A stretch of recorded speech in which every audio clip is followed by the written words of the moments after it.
Bollywood audience సినిమాలు చూడడం మానేశారా లేదంటే థియేటర్స్ లో చూడడం ఆపేశారా? స్టార్ హీరోల సినిమాలకు కూడా కనీస బుకింగ్స్ ఎందుకు ఉండట్లేదు? కరోనా ఎఫెక్ట్ బాలీవుడ్ పై ఇంకా కనిపిస్తోందా? అదే కాదంటే ఓటీటీ కారణంగా కలెక్షన్లు రావట్లేదా? అసలు సమస్య ఎక్కడుంది? అసలు ఏం జరుగుతోంది? దీనిపై నిర్మాతలు ఏమంటున్నారు? ప్రపంచమంతా కరోనా నుండి బయటపడింది, ఒక్క బాలీవుడ్ తప్ప. అదేంటి అలా అంటున్నారు? ఇంకెక్కడ కరోనా అనుకోవచ్చు, కానీ బాలీవుడ్ దర్శక నిర్మాతల ఆలోచన ఇంకా అక్కడే ఆగిపోయింది.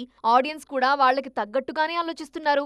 అందుకే 2024లోనూ నేరుగా ఓటీటీలోనే విడుదలవుతున్నాయి కొన్ని సినిమాలు. థియేటర్లో వచ్చిన సినిమాలకేమో ఓపెనింగ్స్ రావట్లేదు.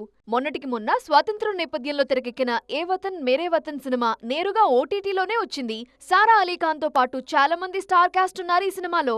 దానికి ముందు Shahid Kapoor bloody daddy, Siddharth Malhotra mission Majnu, Varun Dhawan Bawaal, Ishaan Khatter Pippa లాంటి పెద్ద సినిమాలు కూడా థియేటర్స్ కాకుండా ఓటీటీలోనే వచ్చాయి. వారికోస్ వెయిన్స్ వ్యాధికి కేవలం 30 నిమిషాల్లో చికిత్స. కాల్ చేయండి 9989527715. కార్తీక్ ఆర్యన్ హీరోగా కబీర్ ఖాన్ తెరకెక్కించిన చందు ఛాంపియన్ జూన్ 14న రానుంది. పారా ఒలింపిక్ లో బంగారు పతకం సాధించిన మురళీకాంత్ పెట్కర్ బయోపిక్ ఇది. భారీ బడ్జెట్ తో రూపొందిన ఈ సినిమాకి ప్రమోషన్స్ బాగానే చేశారు, కానీ ఆడియన్స్ పట్టించుకోవట్లేదు. బుకింగ్స్ కనీసం 5 కోట్లు కూడా లేవు. ఇదంతా చూస్తుంటే థియేటర్స్ వైపు రావడానికి కూడా ఆడియన్స్ ఆసక్తి చూపించట్లేదని అర్థమవుతోంది.